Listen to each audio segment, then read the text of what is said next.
família semista.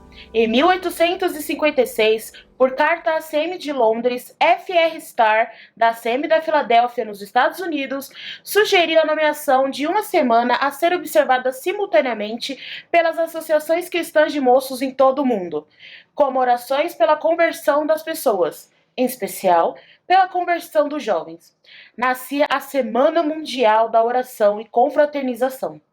Até hoje, jamais deixou de ser celebrada.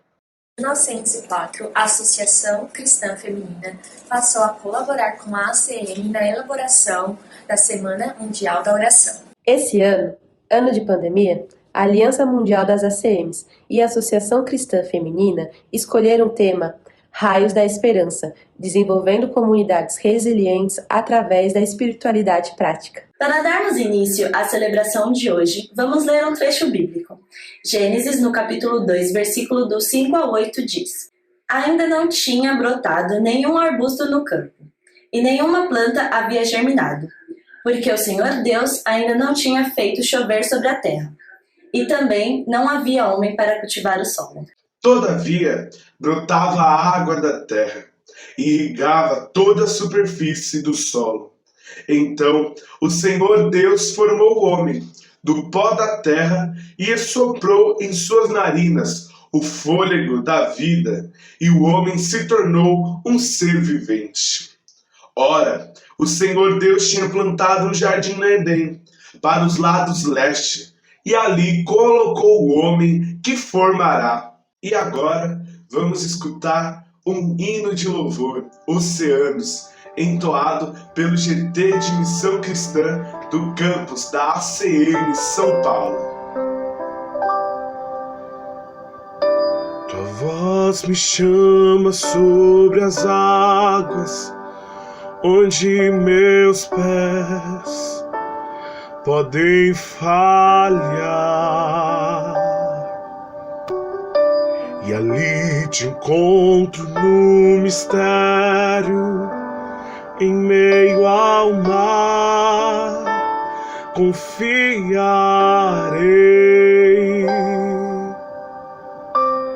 Ao teu nome clamarei, e além das ondas olharei. Se o mar crescer, somente em ti descansarei, pois eu sou teu e tu és meu.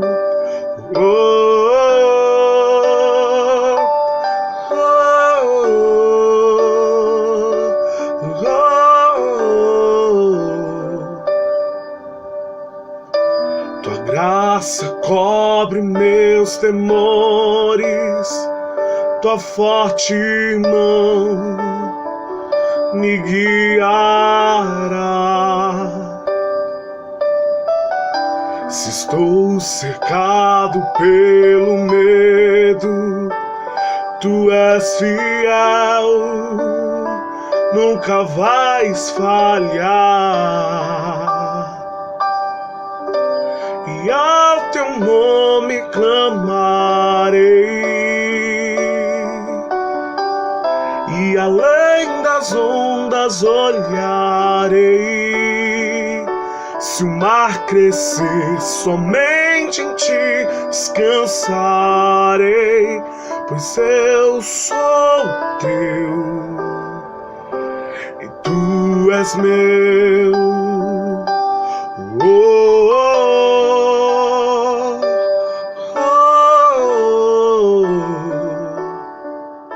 Gostaríamos que todos prestassem atenção nas palavras do reverendo Valdinei Ferreira, diretor da ACM de São Paulo e pastor da Primeira Igreja Independente de São Paulo.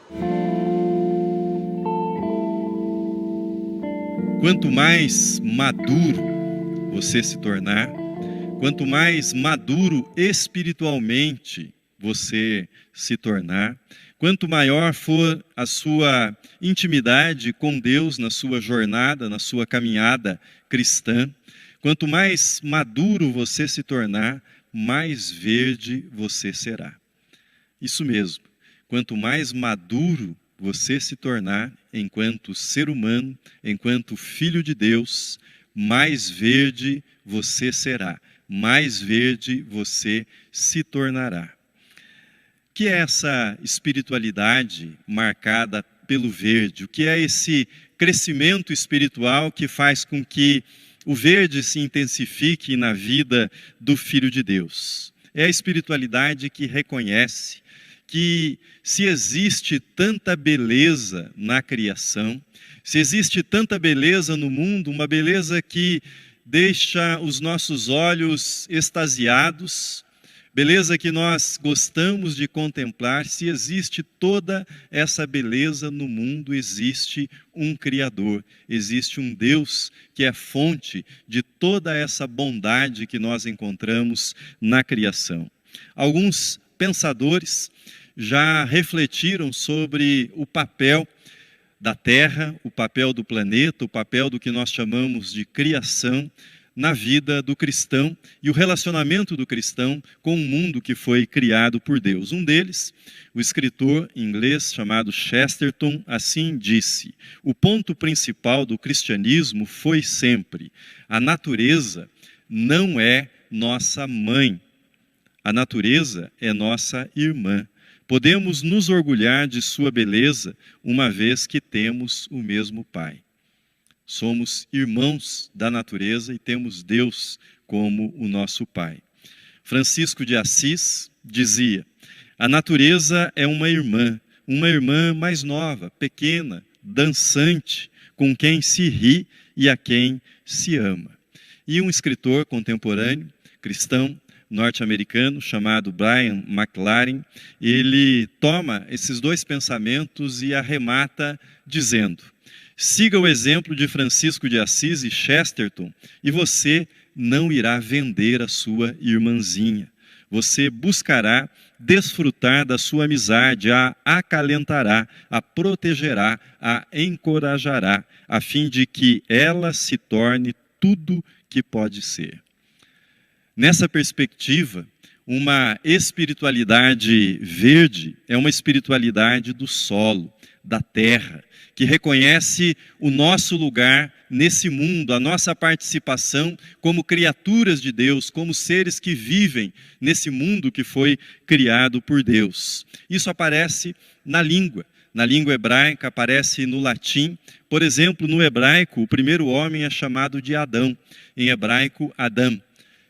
A palavra terra, solo, em hebraico é Adamá, que tem a mesma raiz, ou seja, a mesma palavra, indicando que o primeiro homem é parte do solo, é parte da terra, é parte do próprio mundo criado por Deus. Na língua latina, homem é homo e solo é humus.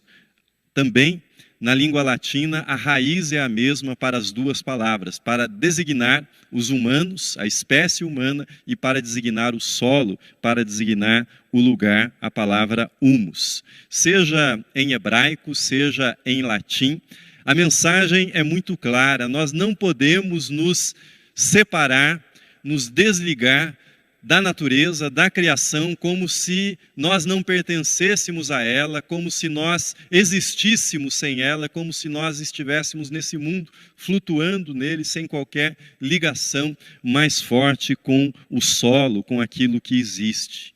Tu és pó e ao pó tornarás. É a declaração dada por Deus, que também aponta nessa direção. Nós pertencemos a esse solo, nós pertencemos a essa terra, este é o nosso lugar. Uma espiritualidade que leva em consideração a terra, que leva em consideração o verde, é aquela que reconhece que a terra não é algo separado de nós. Portanto, tudo aquilo que nós fazemos à terra, ao planeta, a vida que existe nesse planeta, diz respeito à nossa própria vida e também nos alcança, também nos afeta, também nos atinge. Portanto, quando a terra é profanada, quando a terra é agredida, quando a terra é explorada, é a própria espécie humana que está sendo agredida, é a própria espécie humana que está sendo profanada na sua sacralidade, que vem das mãos do próprio Criador. Quando nós matamos os animais, quando nós extinguimos as espécies, quando nós poluímos os nossos rios, quando nós queimamos as nossas florestas, o que nós estamos fazendo é destruindo a nós mesmos, porque nós pertencemos a esse mundo criado pelo próprio Deus. Mas a espiritualidade verde reconhece não apenas esse pertencimento, mas reconhece que nós não estamos sozinhos. Nós não estamos sozinhos nesse esplendoroso jardim que foi criado por Deus e nos foi dado, nos foi presenteado para que nós pudéssemos cuidar do jardim e pudéssemos usufruir do jardim para a manutenção da nossa vida e também para a nossa contemplação, para a nossa felicidade. É impossível não observar que muitos que professam, muitos que se dizem amantes da natureza, defensores do planeta, não gostam de outras pessoas, não gostam dos seres humanos e às vezes até detestam a presença humana. Muitos amantes de cães, amantes de gatos, amantes de plantas, querem ficar longe dos outros seres humanos e das complicações que acompanham os seres humanos e acompanham os relacionamentos humanos. Sem dúvida alguma, é mais fácil louvar a Deus pelas cachoeiras, louvar a Deus pelas araucárias, pelos pássaros, pelos ipês, por toda a beleza que existe no mundo que foi criado por Deus, do que reconhecer que Deus também é o Criador daquele vizinho mal-humorado que você tem, ou daquela pessoa mal-educada que você encontrou no trânsito e que fez alguma grosseria para você quando você estava no trânsito. É muito mais fácil reconhecer os sinais de Deus, as digitais de Deus em toda a beleza da criação, do que nos próprios seres humanos, principalmente quando eles agem de forma agressiva, de forma que machuca, que magoa outros seres humanos. Eugene Peterson, no seu comentário sobre o Gênesis, ele faz a seguinte observação: o Gênesis, o livro do Gênesis, a narrativa do Gênesis não permite que nós separemos os seres humanos do restante da criação. Homens e mulheres foram colocados no jardim e a criação e os seres humanos são inseparáveis. Nós não podemos separá-los dos rios, das árvores, dos animais, dos pássaros. Essa é a mensagem do Gênesis, diz ele. De algum modo, o que nós vivemos nos nossos dias, quando há essa paixão pela defesa do planeta, mas ao mesmo tempo uma decepção e uma rejeição e às vezes uma agressividade em direção a outros seres humanos, o que nós estamos vivendo é aquela expressão irônica que diz: eu gosto da humanidade. Nós diríamos: eu gosto do planeta, o que eu não suporto são as pessoas, o que eu detesto são esses habitantes humanos do planeta. Eu amo o jardim, mas eu não gosto dos habitantes humanos que dividem o jardim comigo. José Saramago, escritor, ele, no seu livro Ensaio sobre a Cegueira, conta uma história que foi transformada num filme dirigido por Fernando Meirelles, o premiado cineasta brasileiro. E a história que ele conta nesse livro é a seguinte: os moradores de uma cidade foram acometidos de uma cegueira repentina. Num certo dia, um personagem está num cruzamento qualquer da cidade e ele percebe que ele não consegue mais distinguir no semáforo as cores. Ele não consegue distinguir o vermelho, o amarelo, o verde, e ele fica ali perdido, desorientado naquele semáforo. A cegueira se espalha rapidamente, contagia toda a população. Boa parte da história se passa dentro de um hospício para onde são levados os moradores daquela cidade que estão acometidos por essa enfermidade, e eles foram colocados nesse hospício para cumprir uma espécie de quarentena. Lá, os cegos ficam num completo isolamento e eles precisam reorganizar a vida social. E aí, o inferno começa. Um inferno de briga, de divisão, de facções, de extorsão e toda sorte de abusos estão presentes naquele grupo de pessoas cegas, naquele grupo de pessoas adoecidas. É curioso que José Saramago, já falecido, era um ateu declarado. Sempre dizia nas suas entrevistas que era ateu, mas ele conseguiu, a meu ver pelo menos, construir uma das metáforas mais poderosas dos tempos recentes sobre a condição da humanidade, sobre a condição espiritual dos seres humanos. E ele construiu essa metáfora por meio da cegueira. A cegueira que ele relata no seu livro, Ensaio sobre a Cegueira, não é a amaurose, que é a cegueira que traz as trevas, traz a escuridão para aquele que perde a sua visão. Mas é um outro tipo de cegueira, é uma cegueira que é um embotamento leitoso, um embotamento pastoso da visão, não exatamente a amaurose. É uma cegueira que, segundo ele, brota do narcisismo humano. A certa altura, ele diz que nós, seres humanos, fizemos dos nossos olhos espelhos, e nós só conseguimos, espelhos voltados para dentro, e nós só conseguimos enxergar a nós mesmos, só enxergamos os nossos interesses, só aquilo que importa para a nossa felicidade, para o nosso bem-estar, e não para o bem-estar do outro.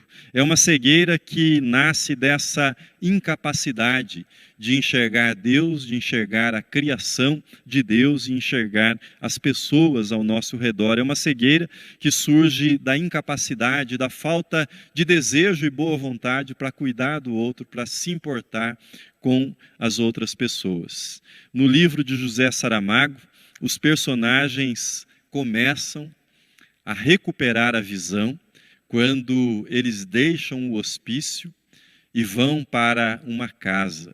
E naquela casa, ali as pessoas que haviam se conhecido durante a quarentena, ali elas formam uma família, formam uma comunidade onde um cuida do outro. E à medida que eles vão cuidando um do outro, a vista, a visão vai sendo recuperada, vai sendo restituída para eles.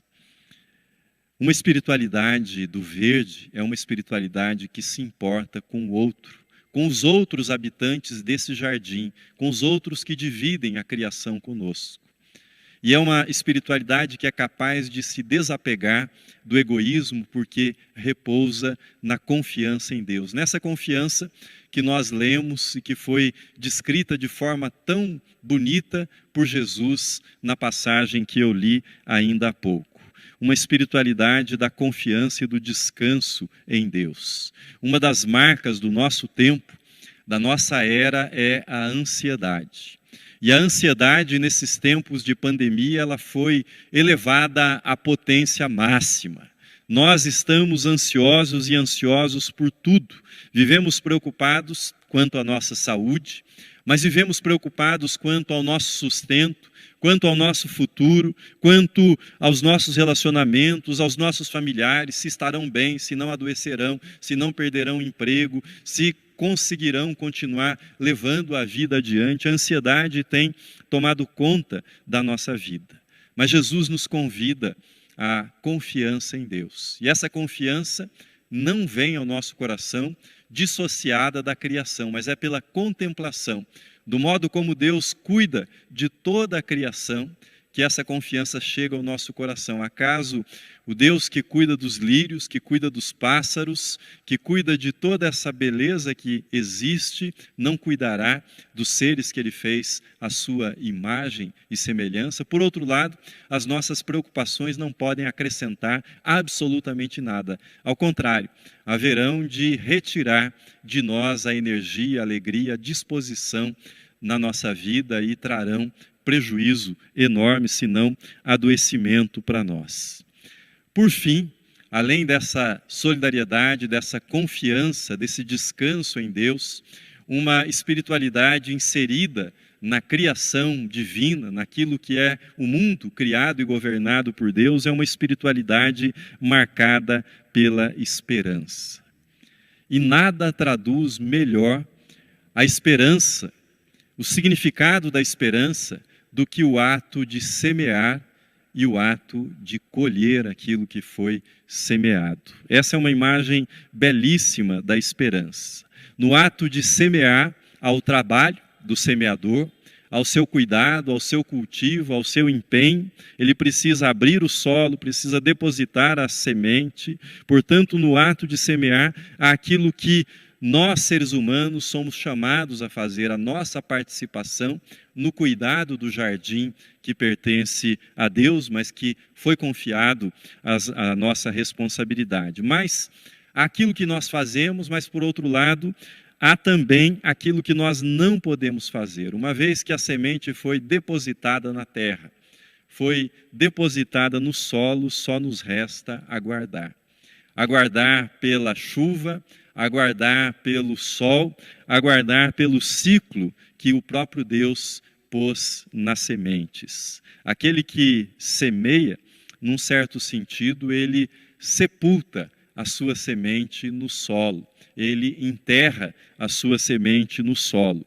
Ao sepultamento, segue-se a morte da semente, pois se o grão cair na terra e não morrer, fica ele só, disse Jesus. Passam-se os dias, passam-se os tempos e finalmente a semente brota. Na verdade, ela nasce, ela se transfigura naquilo que é o propósito de Deus para ela. Viver em comunhão com Deus. Viver em comunhão com Deus é viver sempre disposto a morrer e a reviver em Cristo, a morrer e a renascer em Cristo. Ou nas palavras do apóstolo Paulo, semeia-se na fraqueza e ressuscita-se em poder. Termino essa reflexão e termino com as palavras de um teólogo que foi muito conhecido na primeira metade do século XX, Teilhard de Chardin. Ele escreveu palavras que são muito atuais a respeito da nossa relação com o mundo criado por Deus, que nós chamamos de natureza.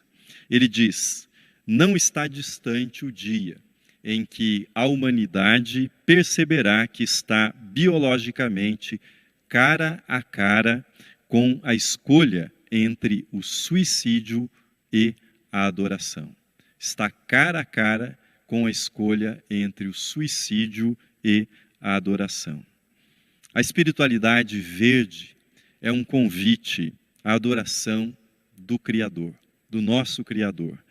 A espiritualidade verde é um apelo à confiança em Deus Pai, a que nos entreguemos nas mãos dele, que repousemos na segurança que encontramos nele. A espiritualidade verde é um aceno para um convívio fraterno, solidário, com aqueles que habitam esse jardim, que é o mundo criado por Deus. A espiritualidade do verde é um chamado à humildade.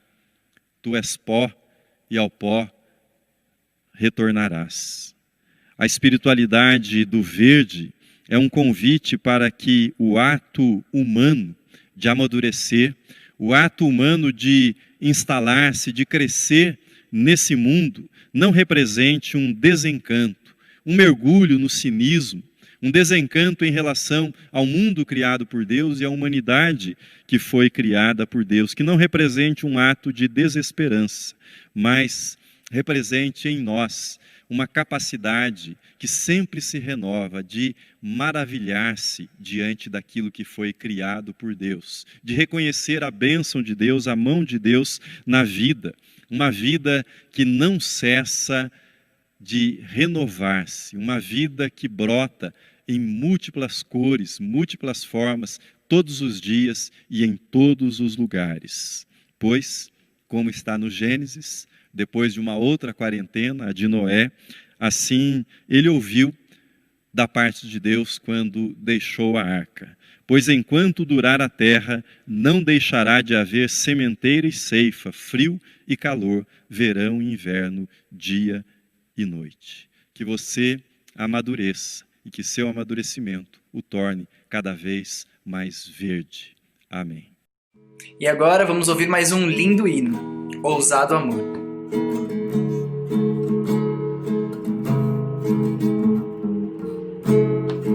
Antes de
montanhas pra me encontrar.